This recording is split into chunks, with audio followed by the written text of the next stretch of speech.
It is hump day. This is the first time that I've been down here today. We have quite a few pairings that I'm excited about from last night, and hopefully they're still locked up today. We also have a clutch of eggs that's really due any day now, so let's just jump in and see what is going on in the snake racks. The first thing we'll check to see is if this female has laid her eggs yet. She's due around the 26th. No eggs yet, but as you can see, she is nice and plump. And we also have this other female who's not good quite yet, but you never know.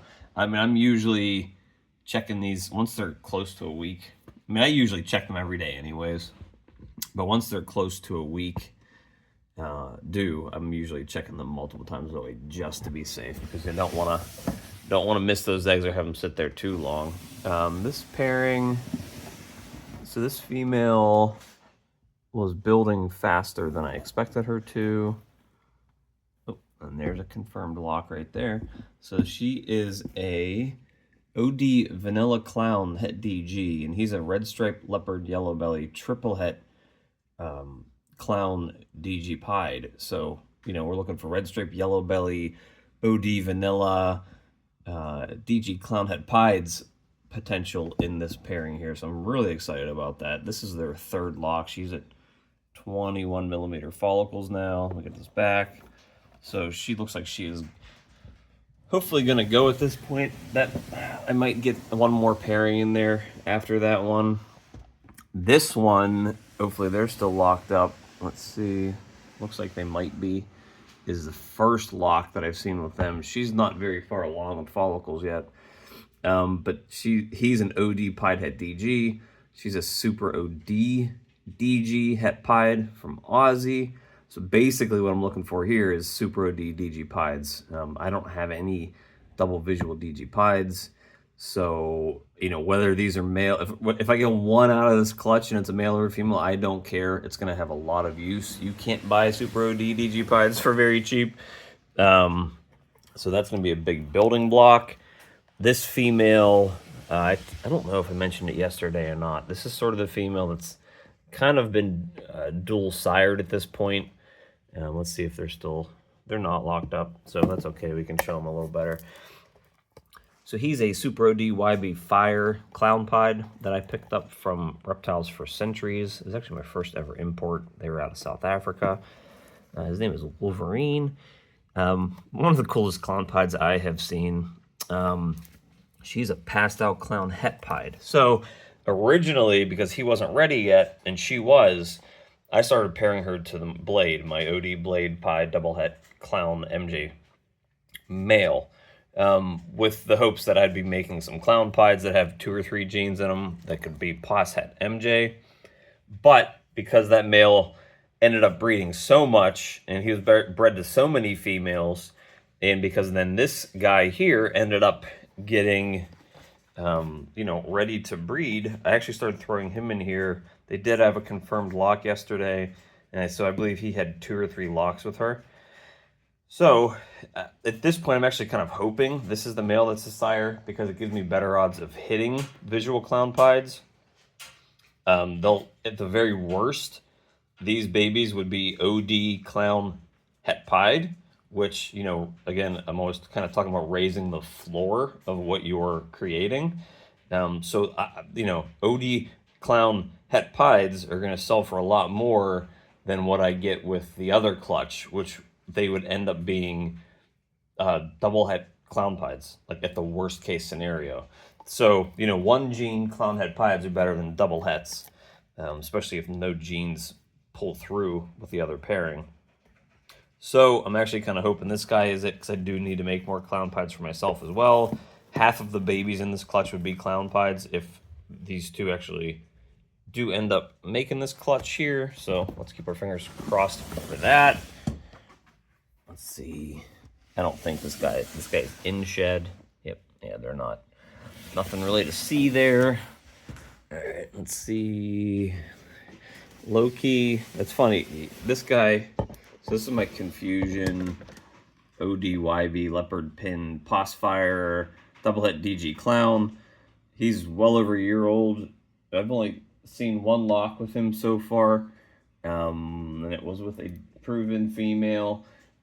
He has not liked any of these other ones yet, so that's why I've been using that red stripe, yellow belly, leopard, triple het male with these DG Clown girls, because he just has not had any interest in pairing up. This girl, let's see, nothing here either. This is my Ultramel male from last year. That has basically, produced everything. He did produce everything last year that was in the Ultramel project. These two have not been, good friends yet. She's an OD pinstripe het Ultramel. Let's see. This is a new pairing, and nothing happened yet. He's a pinstripe clown het Ultramel, and this girl, this is my big girl. I was just testing her from last year. I didn't see any follicles yet, but I was just kind of throwing it in her to see what would happen.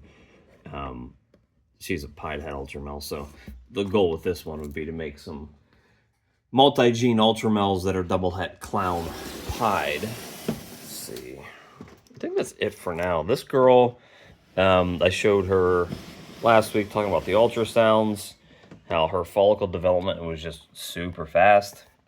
And she's a first-time mom as well, or she will be. So she had, I threw the male in there for one last lock when I measured her this week at 30. So I would be expecting some sort of a pre-lay shed within the next week and a half or so.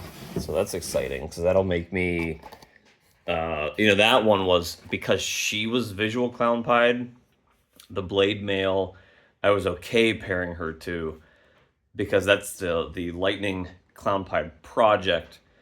That gives me better odds of hitting visual clown pieds, and then half of the baby should also be prove out het MJ. So, whereas breeding a visual het to a visual het does not guarantee you any visuals, breeding this pairing, a double visual to a visual het, at least guarantees one visual recessive, and it also guarantees a het as well. So it raises the floor of what you're producing. I basically won't be producing anything that isn't a visual recessive in those sorts of pairings. And I think the last thing is, and these eggs aren't ready yet, but I kind of wanted to show you an update on these eggs because they're due in about a week, I would say. I've taken the press and seal off at this point. We're about a week out. And as you can see, they're starting to dimple.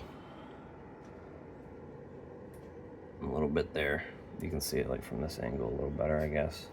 So you just leave them there. And, some people cut their eggs, some people don't. To me, it doesn't really make a difference. I typically cut them. Usually I try to wait for the first 1 or 2 pips, which means when the snakes cut through with their egg tooth. And then I will cut through the other ones just to make sure everything's okay. I don't think there's a right or wrong answer to it. I don't think it's really something that people should even be arguing about, because I don't think it really matters at the end of the day. I think sometimes people just decide they want to argue about stuff just for the sake of arguing about stuff. So egg cutting or not egg cutting, I don't think it really matters.